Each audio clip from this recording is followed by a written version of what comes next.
After 9 days of walking, Hui went into a big forest. It was too dark to see anything. Suddenly, he heard some terrifying voices. Then, Hui saw several pairs of ghost eyes.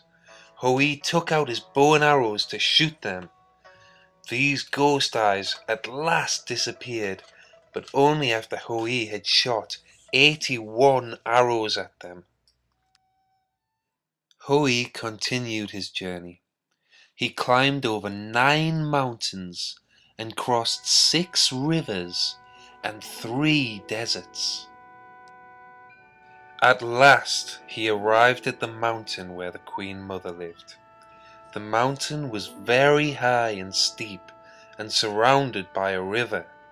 To get to the mountain, Hui had to cross the river.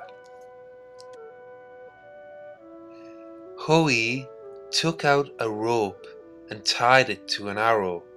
He put the arrow in his bow and shot it toward the mountain. Then Hui grabbed the rope tightly while he shot the arrow, and it was flying through the air. The arrow and Hui with it flew over the river and landed onto the mountain.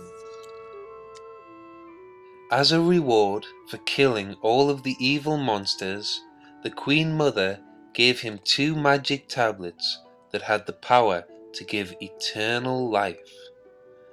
The Queen Mother told him, These 2 tablets are for you and Chang'e. You and your wife should eat them on August 15th, when the moon is full. However, the one who eats the 2 tablets alone will die. Hui thought about what the Queen Mother told him as he returned home with the tablets. When Hui arrived back home after a long journey, Chang'e felt very relieved and cried in his arms. "Do not cry," Hui said. "See what I've brought you," as he took out the tablets. "Put them in a safe place, and we will eat them on August the 15th when the moon is full, and then we will never die." Hui was happy. Chang'e also smiled. But then he warned Chang'e, "Do not eat both of them when I am out, otherwise you will die, and how can I live without you?"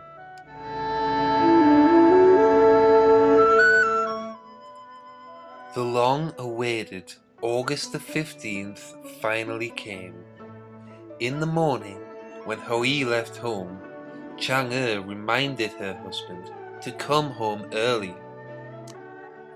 When evening came, she cooked delicious food and put on some makeup, and then waited for Hui. Chang'e waited until the full moon hung in the middle of the sky, but Hui still did not return. Chang'e was utterly heartbroken. She thought, How could he forget such an important day? and then she stopped crying and ate 2 tablets because she did not want to live anymore. However, instead of dying, Chang'e's body became light as a feather, and she began to float up. When Chang'e realized that she was flying, she shouted loudly, Hui, I don't want to leave you! and she flew out of the house and up into the sky. Hui arrived home with a big dead tiger over his shoulder. He found the cold food on the table, but he could not find his beloved wife. Then he heard Chang'e's voice from the sky and rushed out of the house. He could just see Chang'e disappearing up into the sky.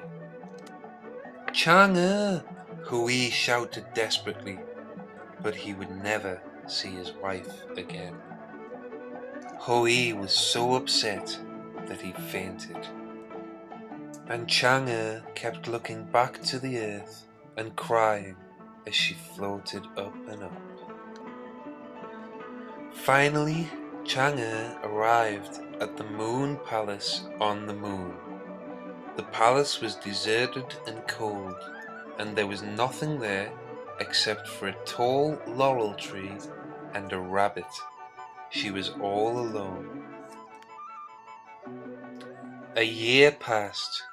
It was August the 15th again, and Chang'e stood at the door of the Moon Palace, looking down at the small house far away on the earth where she and Hui had lived in the human world. With tears in her eyes, Chang'e saw a table with all kinds of fruits and desserts on it.